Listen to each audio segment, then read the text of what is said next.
Welcome to my channel Commercification. आज हम unit 12 hire purchase को ही कंटिन्यू करेंगे। अगर आपने पार्ट 1 नहीं देखा है तो लिंक डिस्क्रिप्शन बॉक्स और कमेंट सेक्शन में गिवन है, आप जाकर देख सकते हैं। हमने कंप्लीट रीपोजिशन के बारे में पढ़ा था और ये केस 2 है जिसमें है पार्शियल रीपोजिशन। अब ये पार्शियल रीपोजिशन क्या होता है? पार्शियल रीपोजिशन का मतलब होता है कि जो हायर वेंडर जो है सारे के सारे गुड्स लेकर नहीं जाता हायर परचेजर से। फॉर एग्जाम्पल, आपने 3 मोबाइल हायर परचेज पर ख़रीदे, ठीक है। आपने उसमें से कुछ इंस्टॉलमेंट पे नहीं करी, तो हायर वेंडर कहता है कि मैं 3 मोबाइल में से एक मोबाइल वापस लेके जा रहा हूँ। तो ये क्या होगा? ये होगा पार्शियल रिपोजिशन, मतलब कि कुछ पार्ट गुड्स का वापस ले जाता है हायर वेंडर। इसको कहते हैं पार्शियल रिपोजिशन। अब इस केस में हम जर्नल एंट्री और लेजर कैसे प्रिपेयर करेंगे हायर वेंडर की बुक में और हायर परचेजर की बुक में, ये हम आज इस वीडियो में सीखेंगे। डायरेक्ट हम क्वेश्चन से ही सीख लेते हैं। क्वेश्चन ये है कि टॉम ने 3 लाइट कमर्शियल वैन जेरी को बेची थी जनवरी 1, 2020 को हायर परचेज सिस्टम के अंतर्गत, ठीक है। और एक वैन का जो कैश प्राइस है वो है 90,000 रुपये। 30,000 रुपये उसने डाउन पेमेंट कर दी एक वैन के लिए। बात का ध्यान रखना, एक वैन के लिए उसने 30,000 रुपये डाउन पेमेंट कर दी थी। उसके बाद जो बचा हुआ पैसा है उसने कहा कि मैं 3 इक्वल इंस्टॉलमेंट में दूंगा प्लस साथ में 15% इंटरेस्ट दूंगा, ठीक है। क्वेश्चन समझ में आ गया? क्वेश्चन क्या है? 90,000 रुपये का कैश प्राइस है एक वैन का, 30,000 रुपये उसने डाउन पेमेंट कर दी है एक वैन की, और बाकी उसने कहा कि जो रिमेनिंग बचा हुआ अमाउंट है वो मैं आपको 3 इक्वल इंस्टॉलमेंट में दूंगा, मतलब साल के आखिर में। और बोलता है कि मैं उसके ऊपर आपको 15% इंटरेस्ट भी दूंगा, ठीक है। और जेरी कहता है, जो कि हायर परचेजर है, वो कहता है कि उसको डेप्रिसिएशन चार्ज करना होगा 20%, जो भी वो वैन खरीद रहा है, रिटर्न डाउन वैल्यू मेथड के अकॉर्डिंग, मतलब WDV मेथड के अकॉर्डिंग। उसके बाद क्या होता है, जेरी जो है फर्स्ट इंस्टॉलमेंट तो पे कर देता है दिसंबर 31, 2020 को वो अपनी फर्स्ट इंस्टॉलमेंट तो पे कर देता है, पर वो सेकेंड और थर्ड इंस्टॉलमेंट पे नहीं करता। तो फिर दोनों पार्टीज़ के बीच में एक तरह से अग्रीमेंट होता है कि हम लोग जो 2 बची हुई वैन है जिसका मतलब उसने इंस्टॉलमेंट पे नहीं करी है, तो दोनों बीच में, टॉम और जेरी के बीच में एक अग्रीमेंट होता है।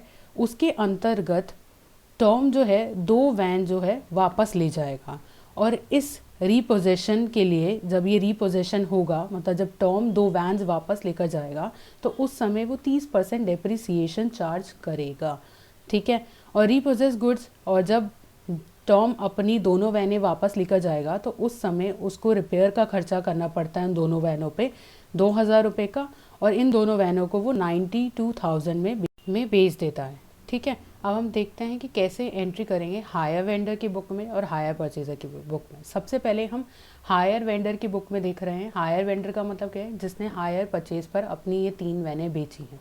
वो कौन है? टॉम है। तो हम टॉम की बुक में जर्नल एंट्रीज कैसे करेंगे वो देखते हैं। सबसे पहले हम 2020 की जर्नल एंट्रीज कर रहे हैं। 1/1/2020 को वो सेल करता है 3 वैनों की। किसको सेल करता है? जेरी को करता है। इसीलिए मैंने जेरी को डेबिट पे रखा है क्योंकि वो डेटर बन गया, और सेल हमारी इनकम है, इसलिए मैंने सेल को क्रेडिट साइड पे रखा है। अब यहाँ पे 2,70,000 कैसे आया? जैसा मैंने आपको बताया था, 90,000 कैश प्राइस है एक वैन का, और उससे टोटल 3 वैनें दी है जेरी को, तो 90,000 को मैं 3 से मल्टीप्लाई कर दूंगी, इसीलिए 2,70,000 आ गया। उसके बाद आपने देखा था 30,000 जो है तुरंत डाउन पेमेंट के तौर पर टॉम को मिल गए थे, और टॉम को जब पैसा मिला 1/1/2020 को, तो उसका बैंक बैलेंस बढ़ा, और जब बैंक बैलेंस बढ़ता है तो हम डेबिट करते हैं। और किसने पैसा दिया है? जेरी ने दिया है, और ये हमारा डेटर था, और डेटर जब थोड़ा सा कम होता है तो हम क्या करते हैं? डेटर हमारी एसेट है, और एसेट अगर हमारी कम होती है तो हम उसे क्रेडिट करते हैं, तो इसलिए मैंने जेरी अकाउंट को क्रेडिट किया है। 90,000 कैसे आया? 30,000 एक वैन की डाउन पेमेंट किया, और यहाँ पे 3 वैनों के बारे में बात हो रही है, तो इसीलिए 30,000 को 3 से मल्टीप्लाई किया, ठीक है। अब 31 दिसंबर 2020 को जब वो अपनी फर्स्ट इंस्टॉलमेंट पेमेंट करने की बात करता है, तो उसने कहा था कि मैं 15% इंटरेस्ट भी दूंगा। तो सबसे पहले हम इंटरेस्ट ड्यू की एंट्री करेंगे कि उसको कितना इंटरेस्ट देना पड़ेगा। अगर उसको इंटरेस्ट देना पड़ेगा तो वो हमारे लिए डेबिट हो जाएगा, क्योंकि उसके ऊपर थोड़ा सा और पैसा उसे हमें देना है, ठीक है ना। जब किसी के ऊपर थोड़ा सा और पैसा देना पड़ेगा हमको, तो हम उसे डेबिट करेंगे, इसीलिए मैंने जेरी अकाउंट को डेबिट किया है। इंटरेस्ट को मैंने क्रेडिट इसलिए किया, हमारी इनकम है। यहाँ पे कैसे निकालेंगे इंटरेस्ट ड्यू, 2,70,000 आपकी तीनों वैनों की कैश प्राइस था, जैसा हमने ऊपर निकाला।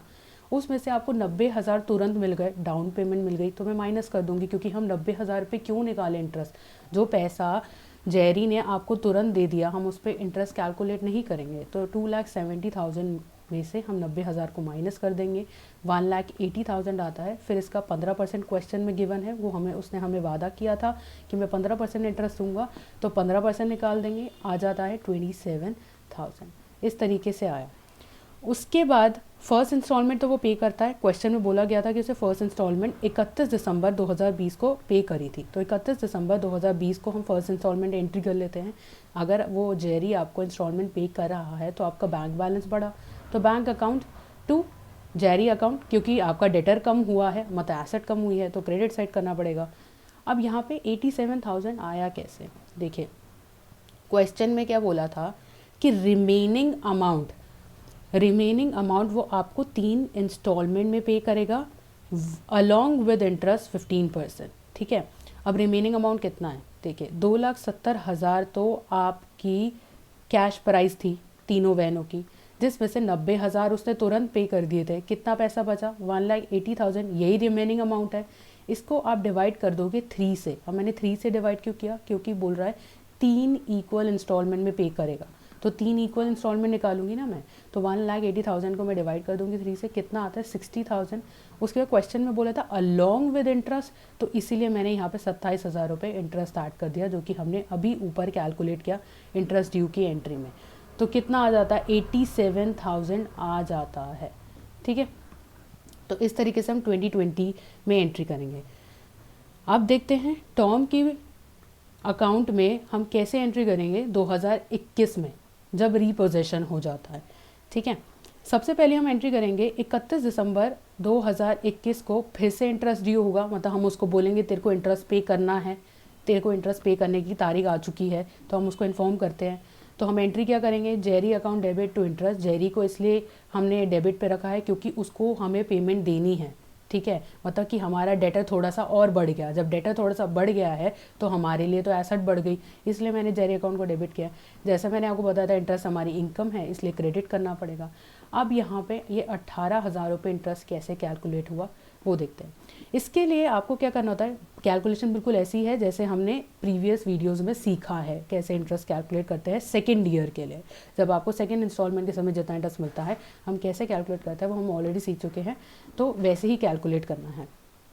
सबसे पहले आपको देखना है कि सेकेंड ईयर में कितना अमाउंट ड्यू रह गया है, मतलब आपको जेरी से कितना पैसा मिलना अभी रह गया है, उसके ऊपर आप 15% इंटरेस्ट कैलकुलेट करोगे। तो हमें तो सबसे पहले ये जानना होगा कि कितना अमाउंट रिमेनिंग रह गया है। देखिए फर्स्ट ईयर में क्या था, 2,70,000 रुपये उसकी वैल्यू थी, कैश प्राइस था तीनों वैनों की, जिसमें से 90,000 आपको मिल चुका था, ठीक है। टोटल 1,80,000 रुपये उसको देना बाकी था। फर्स्ट ईयर के बारे में बात हो रही है, 1,80,000 था, 1,80,000 पे उसे 27,000 का इंटरेस्ट देना था, जो कि हमने फर्स्ट ईयर में कैलकुलेट किया था। इसका मतलब क्या था, फर्स्ट ईयर में जो वैल्यू थी, जो आपको पैसा मिलना था वो कितना था, 2,07,000 रुपये, और उससे फर्स्ट इंस्टॉलमेंट कितने की पे की, केवल 87,000 की पे की थी। इसीलिए मैं 2,07,000 में से 87,000 माइनस कर रही हूँ, क्योंकि इतना पैसा आपको मिल चुका है। तो कितना पैसा बच गया, 1,20,000 रुपये बचे ना। सेकेंड ईयर में अमाउंट कितना ड्यू है, कितना अमाउंट ड्यू है, 1,20,000, इसी का ही मैं 15% निकालूंगी। कहने का मतलब ये होता है सेकेंड ईयर में हम उसका इंटरेस्ट कैलकुलेट करते हैं, उस अमाउंट पे इंटरेस्ट कैलकुलेट करते हैं जो अमाउंट रह जाता है, रिमेनिंग अमाउंट रह जाता है, ठीक है। तो 1,20,000 का मैं 15% निकाल दूंगी, 18,000 आ जाएगा, और वो हम यहाँ लिख देंगे एंट्री में, ठीक है। नेक्स्ट इज, यहाँ पे मैंने आपको बताया था कि वो फर्स्ट इंस्टॉलमेंट तो पे कर देता है, पर वो फर्दर इंस्टॉलमेंट्स पे नहीं करता, मतलब सेकंड और थर्ड इंस्टॉलमेंट पे नहीं करता, और दोनों पार्टी के बीच में एक अग्रीमेंट हो जाता है कि मैं 2 वैन वापस ले जाऊँगा। टॉम जेरी को कहता है मैं 2 वैन वापस ले जा रहा हूँ, 1 वैन रख ले तो, ठीक है। तो इस केस में जब 2 वैन आप वापस ले रहे हो तो टॉम अपनी बुक में किस तरीके से जर्नल एंट्री करेगा वो देखते हैं। 31/12/2021 को ही वो अपनी वैन वापस लेके जा रहा है, 2 वैन। तो अगर आपकी 2 वैन वापस आ रही हैं तो आप गुड्स रीपोजेस्ड अकाउंट को डेबिट करेंगे, बिल्कुल वैसे ही जैसे हम सेल्स रिटर्न करते हैं ना। आपने कुछ सेल किया, वापस आ गया, तो ये सेल्स रिटर्न की तरह ही है, पर सेल्स रिटर्न की जगह आपको गुड्स रीपोजेस्ड अकाउंट लिखना है। टू जेरी, जेरी को हमने क्रेडिट क्यों किया? जेरी को हमने क्रेडिट इसलिए किया है क्योंकि अब वो आपका डेटर तो नहीं है, मतलब डेटर का जो अमाउंट है वो कम हो रहा है, आपकी एसेट कम हो रही है, इसीलिए जेरी को हम क्रेडिट कर रहे हैं। पर एक बात का ध्यान रखना, जेरी पूरी तरीके से आपके डेटर की लिस्ट में से नहीं हट रहा है, पर 2 वैन की वैल्यू के हिसाब से वो हट जाएगा, ठीक है। 1 वैन की वैल्यू के हिसाब से वो अभी भी आपकी बैलेंस शीट में नज़र आएगा, क्योंकि आपने उससे केवल 2 ही वैन वापस ली है, 1 वैन अभी भी उसके पास है, ठीक है। अब ये 88,200 कैसे आया, ये कैलकुलेशन देखनी है। अभी मैंने आपको क्वेश्चन में बताया, जब रीपोजीशन हो रही है 2 वैन की, तो एक अग्रीमेंट हुआ था। इस कैलकुलेशन के दौरान हम 30% इंटरेस्ट, 30% डेप्रिसिएशन, इंटरेस्ट नहीं 30% डेप्रिसिएशन चार्ज करके हम रीपोजीशन करेंगे। अब ये 30% कैसे करेंगे वो देखते हैं। देखो, आपकी 2 वैन वापस आ रही हैं, 2 वैन की वैल्यू कितनी हुई? 90,000 एक कैश प्राइस था, कैश प्राइस के बारे में बात हो रही है यहाँ पे। 2 वैन का कैश प्राइस कितना हुआ? 90,000 मल्टीप्लाई बाय 2, 1,80,000, ईजी। अब इस पे 30% डेप्रिसिएशन निकालो फर्स्ट ईयर का, कितना आता है? 54,000। जैसे नॉर्मल हम डेप्रिसिएशन निकालते हैं, WDV मेथड के हिसाब से करना है। 1,80,000 आपकी वैन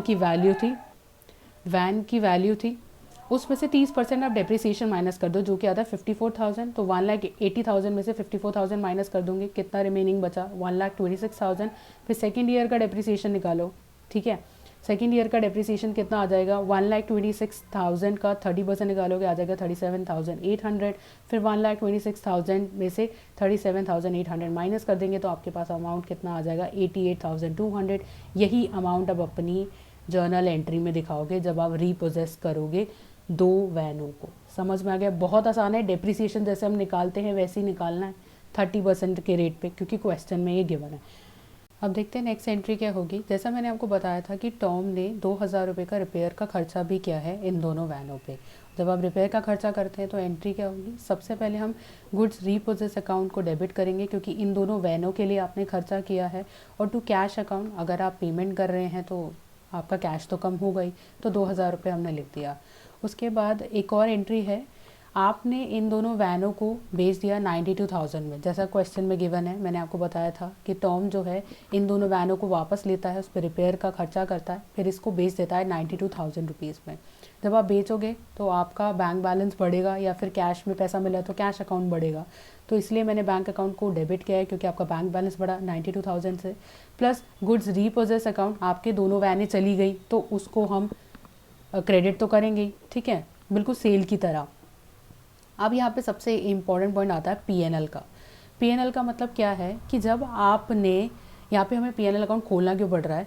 देखिए, जब आपने इन दोनों वैनों को वापस लिया था तो उसकी वैल्यू हमने कितनी लगाई थी? 88,200, जैसा हमने पीछे देखा अभी, 30% डेप्रिसिएशन करके हमने चार्ज किया। प्लस आपने उसके ऊपर 2,000 रुपये का रिपेयर का खर्चा भी कर दिया। इसका मतलब क्या हुआ कि आपकी दोनों जो आपने वैन वापस ली है उसकी वैल्यू कितनी हो गई? 90,200 रुपये, ठीक है। और आपने उसको बेचा कितने में? 92,000 में। इसका मतलब क्या हुआ? आपको 1,800 रुपये का प्रॉफिट हुआ ना। और जब आपको 1,800 का प्रॉफिट होगा तो आपको ये PNL में दिखाना है, इसलिए मैंने PNL अकाउंट को क्रेडिट किया है, क्योंकि प्रॉफिट हो रहा है। और गुड्स रीपोजेस्ड जो 2 वैनों की वजह से हो रहा है, इसीलिए मैंने इसको डेबिट किया है। और दूसरा रीज़न ये भी है कि मुझे उसकी वैल्यू को सेट ऑफ करना है, इसलिए मैंने इसको डेबिट किया है, ठीक है। आगे बढ़ते हैं कि टॉम जो है, जो कि वेंडर है, वो लेजर कौन कौन से बनाएगा और कैसे बनाएगा। सबसे पहला लेजर वो अपनी बुक्स में बनाएगा जेरी का लेजर, जो कि हायर परचेजर है, उसका लेजर बनाएगा। तो अब जो हमने जर्नल एंट्री करी है 2020 और 2021 की टॉम की बुक्स में, उसको लेजर में कैसे डालते हैं वो देखते हैं। सबसे पहले एंट्री क्या थी? हमने जेरी को सेल करी थी। यहाँ पे जेरी कहाँ आ रहा था? जेरी आ रहा था डेबिट साइड पे, तो हम यहाँ पे इसको लेजर में भी, जेरी अकाउंट के लेजर में भी हम उसे डेबिट में दिखाएंगे। क्या लिख के? सेल करी है ना हमने उसे, to sale 2,70,000। Next journal entry में क्या था? वो हमें पेमेंट कर देता है, हमें वो डाउन पेमेंट करता है 90,000 की। इस टाइम पे जेरी कहाँ आ रहा है, क्रेडिट साइड पे आ रहा है, तो इसीलिए मैंने यहाँ पे by bank account credit side लिखा है, क्योंकि बैंक से उसने हमें पेमेंट करी है। जर्नल एंट्री को देखते जाइए और इस हिसाब से आप लेजर बनाइए। और एक बात का ध्यान रखना, एग्जाम में अगर जर्नल एंट्री करने को बोला जा रहा है तभी जर्नल एंट्री करना, अदरवाइज केवल लेजर बनाना, जैसा क्वेश्चन में बोला जाता है वैसा करना। मैंने यहाँ पे दोनों इसलिए समझाया है क्योंकि जर्नल एंट्री से लेजर बनाना थोड़ा आसान आ जाता है, समझ में भी आ जाता है। नेक्स्ट एंट्री क्या थी कि जेरी पे हमने इंटरेस्ट ड्यू की एंट्री करी थी। उस टाइम पे हमने जेरी को क्या किया था, डेबिट किया था। तो मैं यहाँ पे भी लेजर में भी उसे डेबिट में ही दिखाऊंगी जेरी को, टू इंटरेस्ट दिखा के, क्योंकि इंटरेस्ट की वजह से वो डेबिट हुआ था 27,000। नेक्स्ट एंट्री क्या थी, bank account to Jerry account, मतलब जब वो हमें जब फर्स्ट इंस्टॉलमेंट पे करता है, कितने की पे करता है, 87,000 की। यहाँ पे जेरी कहाँ पे है, क्रेडिट साइड पे है, इसीलिए मैं यहाँ पे जेरी को क्रेडिट साइड पे दिखाऊंगी, लेकिन जेरी लिख कर नहीं, बाय बैंक अकाउंट लिख के, क्योंकि जो किस लिए वो क्रेडिट हुआ, बैंक उसने फर्स्ट इंस्टॉलमेंट पे की इसलिए हुआ ना, तो इसलिए मैंने बाय बैंक अकाउंट करके लिखा है क्रेडिट साइड में। फर्स्ट इंस्टॉलमेंट लिख दिया ब्रैकेट में ताकि समझ में आ जाए। 87,000 का उसने हमें फर्स्ट इंस्टॉलमेंट पे किया था। अब 2020 की कोई एंट्री नहीं बची है, तो हम दोनों का डिफरेंस निकालेंगे। और इस केस में क्रेडिट साइड छोटी आ रही है, डेबिट साइड ज़्यादा आ रही है, इसीलिए क्रेडिट साइड पे मैंने बाय बैलेंस कैरी डाउन लिखा है 1,20,000। इसको मैं 2020 में ट्रांसफ़र कर दूंगी 1 जनवरी 2021 को, जब हमारा ईयर स्टार्ट होता है। अगर फाइनेंशियल ईयर फॉलो कर रहे हो तब आप 1 अप्रैल लिखना, जैसा भी क्वेश्चन बोलता है उसी के अकॉर्डिंग करना। टू बैलेंस ब्रॉड डाउन 1,20,000 आ जाएगा। अब यहाँ पे क्या था, हमने रीपोजेशन कर ली थी 2021 में, तो इस केस में सबसे पहले एंट्री हमने क्या करी थी, इंटरेस्ट ड्यू की एंट्री करी थी। इसमें हमने जेरी को क्या रखा था, डेबिट साइड पे रखा था, तो यहाँ पे भी मैं डेबिट साइड पे रखूँगी। टू इंटरेस्ट लिख के, कितना है इंटरेस्ट, 18,000 रुपये है ना, तो 18,000 रुपये लिख देंगे। उसके बाद मैंने उससे 2 वैनें वापस ले ली थी, टॉम ने जेरी से 2 वैनें वापस ले ली थी। तो एंट्री क्या करी थी, goods repossessed account to Jerry account. यहाँ पे जेरी कहाँ पे आ रहा है, क्रेडिट साइड पे आ रहा है, तो मैं लेजर में भी इसे क्रेडिट साइड पे ही दिखाऊंगी। क्या लिख के, बाय गुड्स रीपोजेस, मतलब किस वजह से वो क्रेडिट साइड पे आया, गुड्स के वापस होने का की वजह से। तो 88,200 कैसे कैलकुलेट करा था हमने वो पीछे देख लिया। अब यहाँ पे भी 2020 मतलब 2021 की कोई एंट्री नहीं बची है, तो हम दोनों का डिफरेंस निकाल लेंगे। यहाँ पे भी हमारी क्रेडिट साइड छोटी थी, तो इसलिए बैलेंस कैरेट डाउन जो है क्रेडिट साइड पे आया है 49,800। अब हम इसी को नेक्स्ट ईयर ट्रांसफ़र करेंगे। नेक्स्ट ईयर इसलिए ट्रांसफ़र कर रहे हैं क्योंकि जेरी का अकाउंट बंद नहीं होगा, क्योंकि अभी भी उसके पास 1 वैन बची हुई है। ठीक है, आगे बढ़ते हैं। टॉम जो है एक और लेजर अकाउंट बनाएगा, और वो लेजर है गुड्स रीपोजेस्ड अकाउंट का। गुड्स रीपोजेस अकाउंट में कौन कौन सी एंट्रीज आएगी, सबसे पहले तो 2020 की जो हमने जर्नल एंट्रीज करी थी उसमें गुड्स रीपोजेस का नाम तो था ही नहीं, गुड्स रीपोजेशन का नाम था ही नहीं। 2021 में रीपोजेशन हुई है, तो यहाँ पे केवल 2021 का ही रीपोजेशन अकाउंट बनेगा। तो सबसे पहले एंट्री क्या थी कि गुड्स रीपोजेस अकाउंट, मशीनरी नहीं है ये, सॉरी वैन है, टू जेरी अकाउंट। ठीक है, कितने रुपए हमने कैलकुलेट करे थे, 88,200 आया था 30% डिप्रिसिएशन के बाद। अब यहाँ पे गुड्स रीपोजेस्ड कहाँ पे आ रहा है, अब हमें गुड्स रीपोजेस्ड पे फोकस करना है कि गुड्स रीपोजेस्ड कहाँ पे आ रहा है। गुड्स रीपोजेस्ड डेबिट साइड पे आ रहा है, तो इसीलिए यहाँ पे मैं डेबिट साइड पे लिखूंगी टू जेरी लिख के। गुड्स रीपोजेस्ड तो नहीं लिख सकते ना, हम हमेशा ये लिखते हैं कि किसकी, आपको लेजर बनाना आता है ना, बिल्कुल वैसे ही बनाना है। फिर भी बता देती हूँ, हमें डेबिट और क्रेडिट साइड पे वही चीज़ लिखनी होती है कि किसकी वजह से जो मेन अकाउंट बन रहा है, क्यों डेबिट हो रहा है और क्यों क्रेडिट हो रहा है। ठीक है, तो जेरी अकाउंट हमारा यहाँ पे लिखा हुआ है क्रेडिट साइड पे, इसीलिए मैंने यहाँ पे उसे डेबिट साइड पे दिखाया है, क्योंकि गुड्स रीपोजेस किससे हो रहा है, जेरी से ले रहे हैं हम गुड्स वापस। 88,200 आ जाएगा। सेकेंड जर्नल एंट्री क्या है, गुड्स रीपोजेस टू कैश, क्योंकि हमने 2,000 रुपये का रिपेयर किया था, और यहाँ पे गुड्स रीपोजेस कहाँ पे आ रहा है, डेबिट साइड पे आ रहा है, तो मैं उसे डेबिट में ही दिखाऊंगी गुड्स रीपोजेस के लेजर में, टू कैश लिख के 2,000। उसके बाद नेक्स्ट क्या था, आपने जो गुड्स रीपोजेस करे थे उसको आपने बेच दिया था, उन दोनों वैनों को बेच दिया था, तब गुड्स रीपोजेस कहाँ आ रहा था, क्रेडिट साइड पे आ रहा था। तो यहाँ पे भी मैं क्रेडिट साइड पे दिखाऊंगी बाय बैंक सेल्स लिख के, क्योंकि आपको बैंक के थ्रू पैसा मिला है, कितना मिला है 92,000 लिख दिया। उसके बाद मैंने आपको बताया था आपको प्रॉफिट भी हुआ था 1,800 रुपये का, प्रॉफिट भी हुआ था 1,800 का, तो इस केस में गुड्स रीपोजेस कहाँ पे आ रहा था, डेबिट साइड पे आ रहा था, तो मैं उसको डेबिट साइड पे ही दिखाऊंगी टू पीएनएल अकाउंट लिख के कि हमें प्रॉफिट हुआ था। यहाँ पे लिखा है ना किसके अगेंस्ट हो रहा है गुड्स रीपोजेस्ड, पीएनएल अकाउंट के, तो पीएनएल अकाउंट को दिखाया डेबिट साइड पे 1,800, तो दोनों का टोटल 92,000 आ जाएगा। इस तरीके से हम गुड्स रीपोजेस्ड अकाउंट का लेजर बनाएंगे। ठीक है, अब आगे बढ़ते हैं।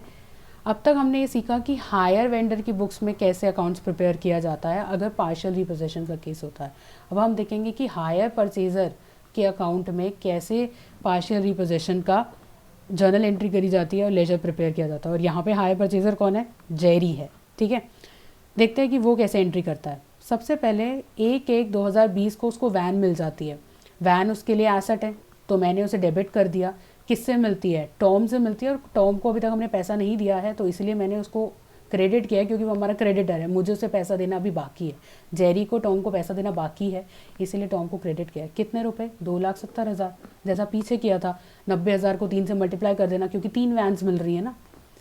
नेक्स्ट इज 1 जनवरी 2020 को आप टॉम को तुरंत डाउन पेमेंट कर देते हैं 90,000 की। 90,000 कैसे आया? 30,000 की डाउन पेमेंट थी, 3 वैनें थी, तो 30,000 को मल्टीप्लाई कर दिया 3 से, 90,000 आया।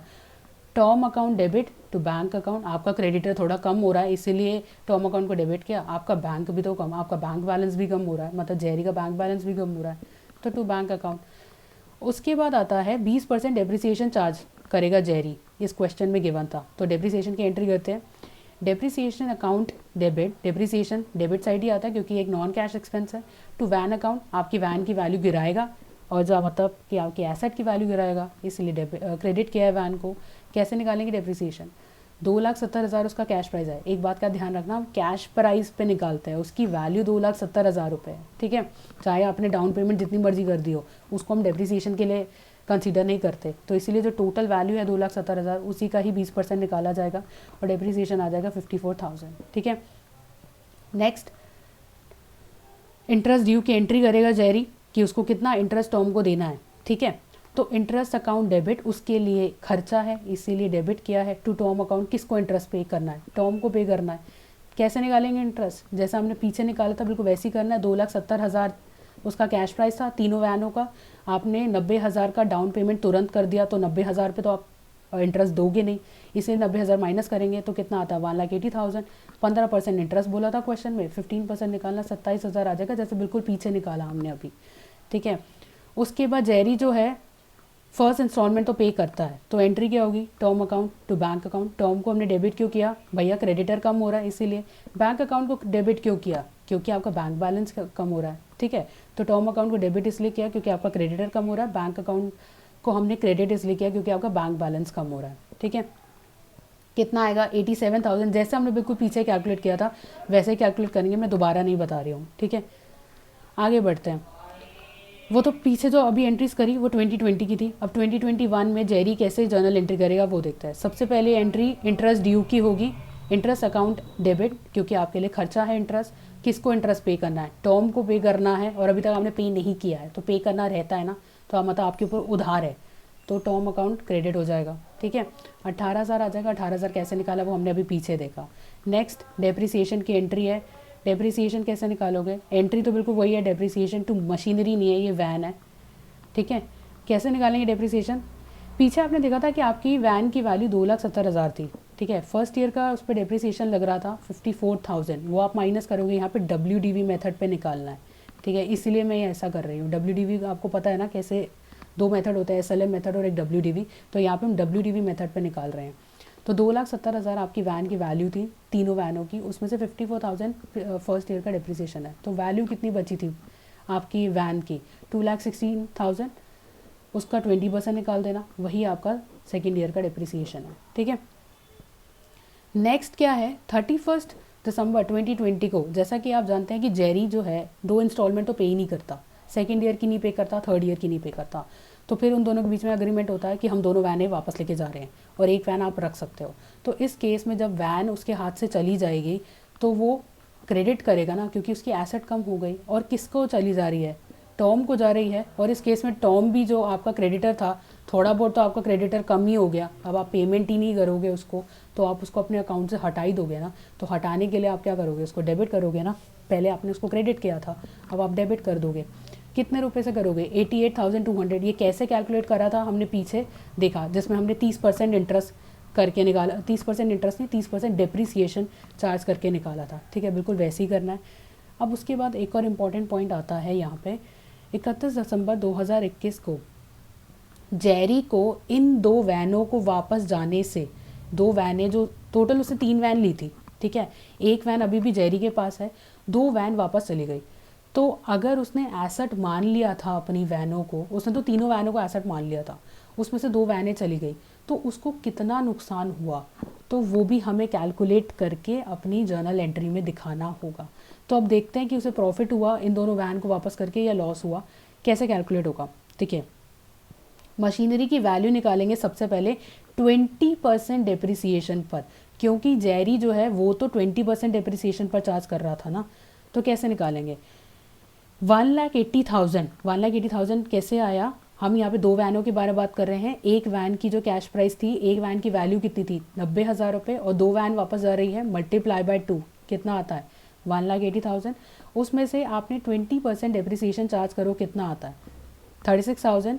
तो ये फर्स्ट ईयर का डिप्रिसिएशन है 36,000, तो वैल्यू कितनी बची, 1,44,000। फिर सेकेंड ईयर का डिप्रिसिएशन भी निकालेंगे, WDV मेथड यूज़ हो रहा है, WDV मेथड यूज़ हो रहा है। तो 1,44,000 पे सेकेंड ईयर का डिप्रिसिएशन निकालेंगे, तो इसी का ही 20% निकालेंगे, 1,44,000 का कितना आता है, 28,800। उसके बाद कितनी वैल्यू बचती है आपकी वैन की, 1,15,200। ये सेकेंड ईयर का हमने डिप्रिसिएशन निकाला है, क्योंकि सेकेंड ईयर के बाद तो फिर आपकी वैनें चली जाती हैं आपके हाथ से दोनों। अब जेरी के हिसाब से दोनों वैनों की वैल्यू कितनी आई, 1,15,200, जैसा आपने देखा जो हमने अभी कैलकुलेट किया 20% डिप्रिसिएशन चार्ज करके। ठीक है, लेकिन टॉम के हिसाब से दोनों वैनों की वैल्यू आई थी 88,200, जिसके ऊपर हमने 30% डिप्रिसिएशन चार्ज किया था। इसका मतलब क्या हुआ, आपको तो नुकसान हो गया, उसने तो आपकी दोनों वैनों की वैल्यू 88,200 लगाई और आपकी तो वैल्यू हो रही थी 1,15,200। ठीक है, 1,15,200 आपके हिसाब से वैल्यू हो रही थी। तो अगर हम इन दोनों को माइनस करेंगे तो आपको पता चलेगा कि 27,000 का तो आपको लॉस हो गया दोनों वैनों के लिए। इसीलिए यहाँ पे P&L अकाउंट जो है डेबिट साइड पे आया है, नुकसान को दिखाते हुए 27,000, और नुकसान किस पे हुआ है, आपकी वैन पे हुआ है, तो इसलिए to van account 27,000।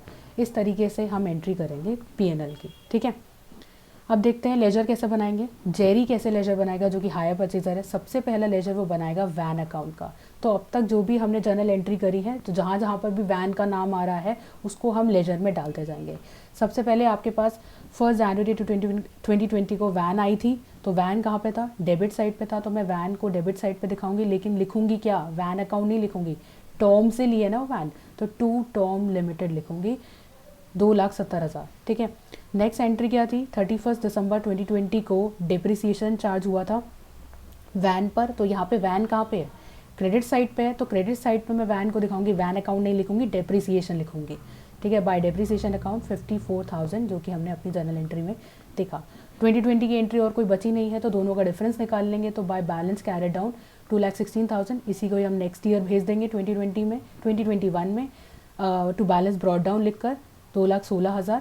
Credit side पे था, तो नेक्स्ट ईयर डेबिट साइड पे चला जाएगा। ठीक है, उसके बाद 2021 की देख लेते हैं एंट्रीज। सबसे पहले आ रहा है कि डेप्रिसिएशन आपने चार्ज किया था अपनी वैन पे, मशीनरी पे नहीं, गलती हो गई बार बार, मशीनरी पे नहीं वैन पे। तो हम यहाँ पे वैन कहाँ पे आ रहा है, आपका क्रेडिट साइड पे आ रहा है, तो मैं वहाँ पे भी क्रेडिट साइड पे दिखाऊंगी लेजर में, वैन अकाउंट के लेजर में। तो बाय डेप्रिसिएशन कितना है, 43,200। उसके बाद नेक्स्ट एंट्री थी कि वैन आपके हाथ से वापस चली जा रही है, जेरी के हाथ से वापस जा रही है, किसको जा रही है, टॉम को जा रही है, और यहाँ पे वैन कहाँ आ रहा है, क्रेडिट साइड पे आ रहा है, तो क्रेडिट साइड पे दिखाऊंगी बाय टॉम लिमिटेड 88,200। उसके बाद हमने P&L निकाला था, मतलब कि आपका नुकसान हुआ था, और नुकसान वाली जर्नल एंट्री में वैन कहाँ आ रही थी, क्रेडिट साइड पे आ रही थी, तो वैन लेजर में भी मैं उसे क्रेडिट साइड पे दिखाऊंगी, P&L अकाउंट लिखकर 27,000। फिर दोनों का हम डिफरेंस निकालेंगे, तो यहाँ पे भी बैलेंस कैरी डाउन बचता है 57,600। इसी को ही हम नेक्स्ट ईयर ट्रांसफ़र कर देंगे, क्योंकि नेक्स्ट ईयर ट्रांसफ़र इसलिए कर रहे हैं क्योंकि अभी भी जेरी के पास एक वैन बची है, उसमें कैलकुलेशन चलती रहेगी। ठीक है, आगे बढ़ते हैं।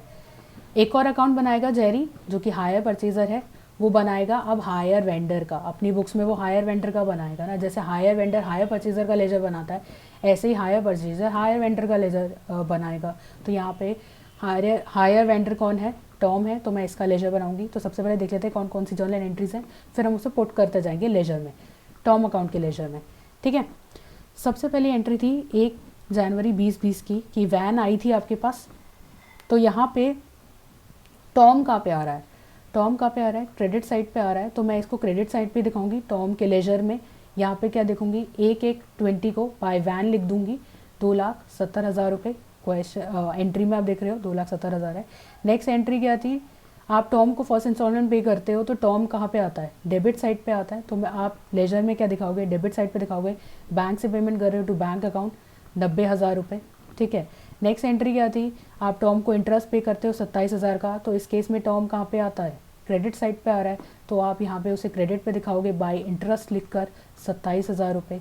नेक्स्ट एंट्री आती है कि आप टॉम को फर्स्ट इंस्टॉलमेंट पे कर देते हो, फर्स्ट इंस्टॉलमेंट पे करते हो तो Tom account to bank account, Tom जो है डेबिट साइड पे आता है, इसलिए लेजर में भी वो डेबिट साइड पे आएगा टू बैंक अकाउंट लिखकर, क्योंकि आप बैंक से पेमेंट कर रहे हो फर्स्ट इंस्टॉलमेंट। अगर कैश से पेमेंट करते हो तो कैश अकाउंट लिखते हैं, 87,000 आ जाएगा। फिर 2020 की कोई एंट्री नहीं बची है तो हम दोनों का डिफरेंस निकालेंगे। डिफरेंस से पता चलता है कि डेबिट साइड कम आ रही है, तो मैं डेबिट साइड को पर बैलेंस लिख दूंगी, टू बैलेंस कैरेड डाउन 1,20,000। इसको मैं नेक्स्ट ईयर ट्रांसफ़र कर दूंगी 1 जनवरी 2021 को बाय बैलेंस ब्रॉट डाउन लिखकर 1,20,000। और 2021 की एंट्रीज देख लेते हैं। सबसे पहले इंटरेस्ट ड्यू की एंट्री हुई थी, interest account to Tom account. यहाँ पे टॉम अकाउंट कहाँ आ रहा था, क्रेडिट साइड पर आ रहा था, तो लेजर में भी वो क्रेडिट साइड पे ही आएगा। तो बाय इंटरेस्ट अकाउंट लिख के कितना है 18,000 रुपये, 18,000 रुपये लिख देंगे। नेक्स्ट एंट्री क्या थी, जब टॉम वैन वापस ले जाता है दोनों को, तो हम टॉम को क्या करते हैं, डेबिट करते हैं, टॉम को डेबिट करते हैं। तो मैं लेजर में भी उसे डेबिट में दिखा दूंगी टू वैन अकाउंट लिख के, क्योंकि वैन वापस आ रही है। 88,200 अमाउंट था तो वो लिख दिया। फिर दोनों साइड का डिफरेंस निकालेंगे और यहाँ पर भी हमारी डेबिट साइड जो है वो कम आ रही है, इसलिए टू बैलेंस कैरी डाउन मैंने डेबिट साइड पे लिखा है 49,800 और फिर ये नेक्स्ट ईयर ट्रांसफ़र हो जाएगा। इस तरीके से हम अपना लेजर प्रिपेयर करेंगे जेरी के अकाउंट में, जो कि हायर परचेजर है। ठीक है, हायर परचेज सिस्टम के बाद नेक्स्ट मेथड जो आता है वो है इंस्टॉलमेंट पेमेंट सिस्टम। इसको हम डेफर्ड पेमेंट सिस्टम भी कहते हैं। इस सिस्टम में बायर को या फिर परचेज़र को तुरंत गुड्स की ऑनरशिप और पोजेशन मिल जाती है जैसे ही बायर और सेलर में अग्रीमेंट साइन हो जाता है। फॉर एग्जाम्पल, जैसे कि जेरी को टॉम से एक कार खरीदनी है, दोनों के बीच में अग्रीमेंट हो गया कि वो इतनी इतनी इंस्टॉलमेंट पे करेगा जेरी टॉम को। टॉम जो है तुरंत कार जो है जेरी के हाथ में दे देगा, प्लस ऑनरशिप भी दे देगा, मतलब कि उसका मालिकाना जो हक है वो भी जेरी को तुरंत चला जाएगा। ठीक है, उसको ये वेट नहीं करना पड़ेगा जेरी को कि जब तक मैं लास्ट इंस्टॉलमेंट पे करूँगा तब जाके मुझे इस गाड़ी का मैं मालिक बन पाऊँगा। वो मालिक तुरंत बन जाएगा उस कार का और उसको पोजेशन भी तुरंत मिल जाएगी। पर जैसा कि आप जानते हैं कि हायर परचेज सिस्टम में ऐसा नहीं होता था। हायर परचेज सिस्टम में ऑनरशिप तभी मिलती है, मतलब आप मालिक उस गुड्स के या एसेट के तभी बनोगे जब तक आप लास्ट इंस्टॉलमेंट पे नहीं करते। ठीक है, और इस सिस्टम में भी हम पेमेंट इंस्टॉलमेंट में ही करते हैं।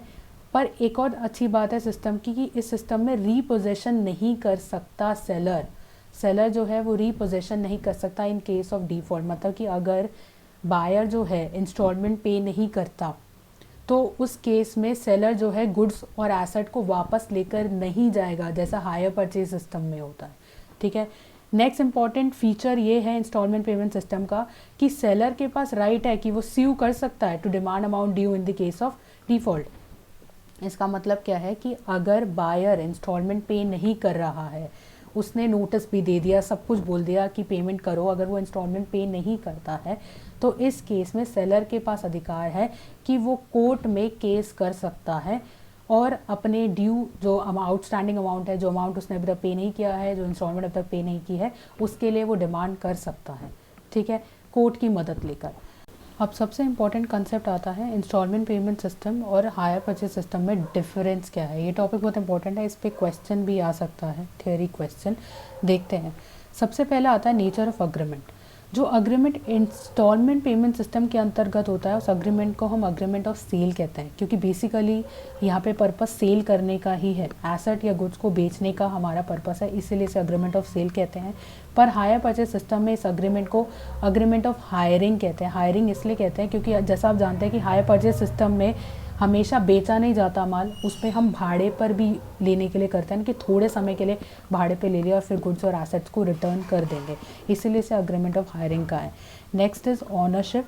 जैसा कि आप जानते हैं इंस्टॉलमेंट पेमेंट सिस्टम में तुरंत ऑनरशिप बायर को पास कर दी जाती है जैसे अग्रीमेंट साइन होता है, पर हायर परचेज सिस्टम में ऐसा नहीं होता। यहाँ पे ऑनरशिप तभी बायर को मिलेगी या हायर परचेजर को मिलेगी जब वो लास्ट इंस्टॉलमेंट पे कर देता है, बाकी जो भी अग्रीमेंट में टर्म्स लिखे हैं उसको फुलफिल करते हुए। Next is repossession. जैसा कि आप जानते हैं कि इंस्टॉलमेंट पेमेंट सिस्टम में, जैसा मैंने आपको बताया था ऊपर, कि रीपोजेशन नहीं होती है। अगर आप इंस्टॉलमेंट पे नहीं करते हो तो सेलर आपसे आपका सामान वापस लेकर नहीं जा सकता, ठीक है। पर हायर परचेज सिस्टम में ऐसा हो सकता है, रीपोजेशन हो जाती है अगर आप डिफ़ॉल्ट कर जाते हो, अगर आप इंस्टॉलमेंट पे करते नहीं हो और आपको नोटिस पीरियड भी मिल चुका है और आप तब भी अपना इंस्टॉलमेंट पे नहीं करते हो, तो सेलर के पास या वेंडर के पास अधिकार है कि वो आपसे सामान वापस ले जाएगा, ठीक है। Next is right of buyer और परचेजर।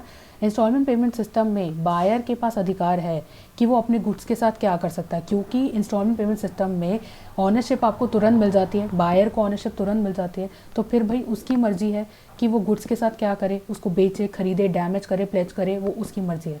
पर ये अधिकार हायर परचेज सिस्टम में नहीं मिलता। क्यों नहीं मिलता? क्योंकि आप अभी तक गुड्स के या एसेट के मालिक नहीं बने हो, ठीक है। नेक्स्ट इज रिपेयर का खर्चा कौन उठाएगा।